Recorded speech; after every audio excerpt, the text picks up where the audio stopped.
everybody, and welcome back to what are we doing? The Sound of Violence Daily MMA Podcast Recap, March 25th, 2020. Here, cheers. I am drinking vodka and soda, so that's how my day's going so far. Actually, all things considered, it's been a little bit less hectic than the last couple days for me. I've kind of been in a whirlwind with a bunch of personal stuff going on. But luckily, people are stable. Everything seems good right now. So, the good news is, I listened to some great fucking podcasts today. And I'm really excited to get into them. I'm the one thing I'm really grateful for during all this stuff is, aside from me still having a gig right now, is that a lot of podcasts are doing cool, inventive shit in ways that they haven't ever done in the past. Like, no one's just trying to shouldn't say no one. Almost no one is just trying to still like force regular MMA discussions into podcasts right now. A lot of people are doing very unique content, trying to come up with, for example, I'll start off the top and we'll just go through it. The Man and the Myth, the Man and the Man in the Hat, which is Chuck Mindenhall and Sean Al-Shadi over on The Athletic. They did their Global Pause Awards, or the GPAs, where they gave out basically their quarterly awards, stuff like the Best KO, Best Performance, New Blood, Best Event, fights they're looking forward to, stuff like that. So I really enjoyed that. I thought that was like a fun... They said they were talking about doing a quarterly award anyway, but it's them doing content that's just not... It's not just based on like, so what's Habib versus Tony gonna look like, bro? Isn't everybody so excited for that? Which is... unfortunately, a lot of the discussion right now. Also, I realized this is the same shirt I was wearing yesterday, so you can tell how my life is going right now. Here, cheers to this vodka again. Also, I haven't even gotten into the pop-off yet, so. I also listened to the Mookie Crookie episode 63. Mookie Crookie show episode 63, I should say. And it's a really interesting one. They talk about MMA being on hiatus, and a lot of this is focused around Dana's weird insistence on trying to continue putting on cards, along with just constantly trying to shit on the media, which is gonna age so badly. As Corolla always says, history will not look kindly upon that shit. And yeah, it's gonna be interesting, but... It's a really good episode. I really enjoyed it quite a bit. They talk a lot about the word games Dana keeps playing, talking about postponing cards, even though...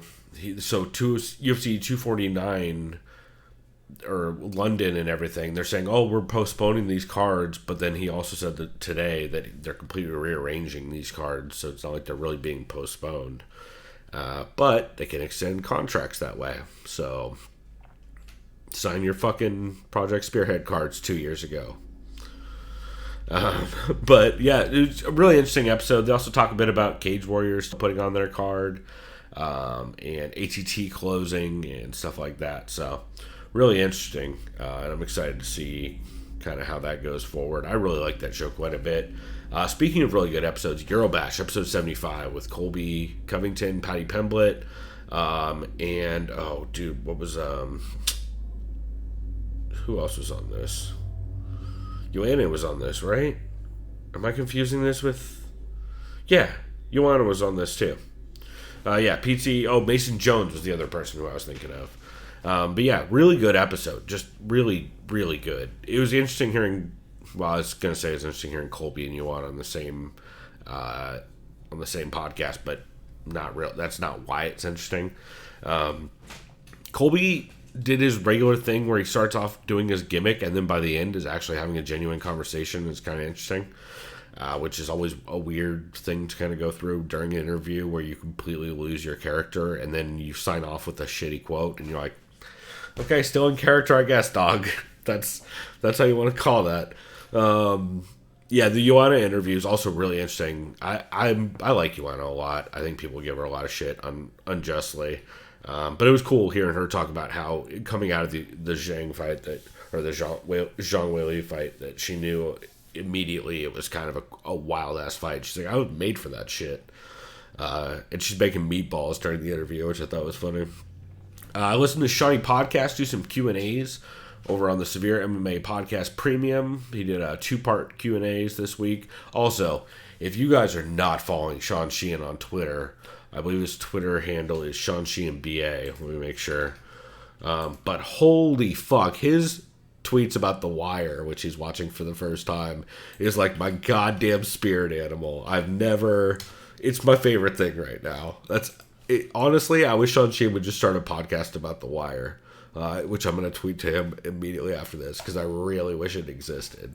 It's so good. His tweets about The Wire, while he's just slowly figuring out all the amazing quotes that everybody's been using and all the GIFs everybody uses. It's so good. When you come at the king, you best not miss. It's just facts at this point. But yeah, Sean Sheehan's coverage on that is great. But his Q&A was really good on the Severe MMA Podcast Premium Patreon. It's a lot of P's. Let's see, the 6th round retro for UFC 40, which is Vic Rodriguez and Eddie Mercado. Really, really fun. The shows I'm enjoying the most right now, I find, are a lot of the ones that are going back and talking about old events, especially ones that are like kind of recapping them in detail, which is exactly what the 6th round retro always has been. And UFC 40 is a wild fucking card. That's the Ken vs. Tito card. There's Chuck vs. Babalu. The infamous Tiki Gozin versus Robbie Lawler fight, where Tiki is the amazing post-fight speech, and Robbie Lawler is hilarious. It's really interesting. It's a really good one, and I highly recommend it. The 6th round retro is dope. We will definitely, if that doesn't end up as a catch for me this week, it's up there. And spoiler, this next one probably is a catch for me this week. Way After the Bell for UFC 71, TJ Santos' Between Rounds podcast. Holy shit, this thing is good. It's just so good. Maybe part of it is because they're playing the audio and basically just doing a fight companion. And honestly, I think fight companions are what I want during this time, is what I'm slowly figuring out. And I don't mean Rogan fight companions. I mean fight companions when they're actually watching and talking about the fights. It was some of my favorite content I've listened to this week outside of like CME and the 6th round retro, all of which are fight recap stuff. But since TJ, if you guys are a Patreon or a patron, if you listen on his, I believe there's tiers, but you go sign up for Between Rounds Patreon. Help your boy TJ out and get some dope ass content, because they're putting out a ton of stuff. But this is some of my favorite content. Man, it's just so good. I mean, UFC 71 is Rampage versus Tito, Berkman versus Parisian. There's Lieben versus Caleb Starnes. There's a lot of really good fights on there, and it's a fun time. They had I forget who they had on as a guest. It's TJ Santos and, oh my god, I said dude's name yesterday. I know dude's name. I just listened to this. Why can I not think of the dude in England who's a wrestling coach, used to train with Dan Henderson. He's from Team Quest. I know exactly who I'm talking about. I can't. Oh, this is going to drive me crazy. Hold on. Oh my god, this is awful. I literally just heard his name. I said his name yesterday. You got here. You know what? Cheers. It's like right on the tip of my tongue.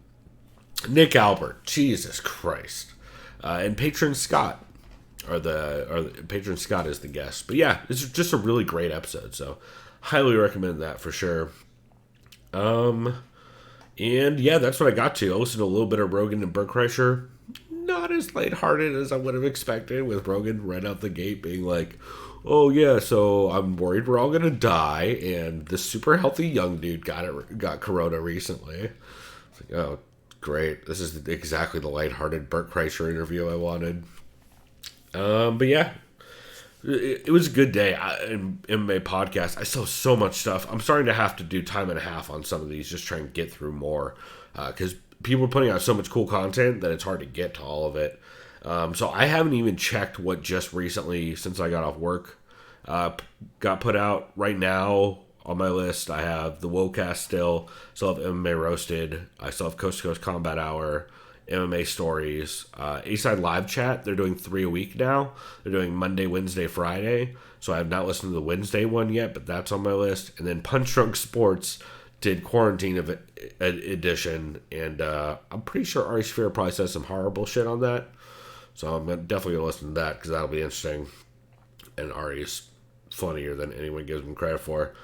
So yeah, that's what I got listed. And then I'm sure I'll end up listening to a bunch of other shit. Oh, Heavy Hands is on my list too. Yeah, there's a couple others. But anyway, so that's my recap for today for March 25th. But man, it's actually one of my favorite weeks in MMA podcasting I've seen in a while. So I'm excited to see how it goes going forward. So till tomorrow, everybody. Cheers. I'm going to try and start doing these around 6-ish. We'll see. But I'm having fun with them. I hope you guys are enjoying it. I'm going to try and start posting a list of all the shows I'm talking about in each one of these after I finish. That way you guys at least have a list of which ones I mentioned. So till tomorrow. Later, y'all.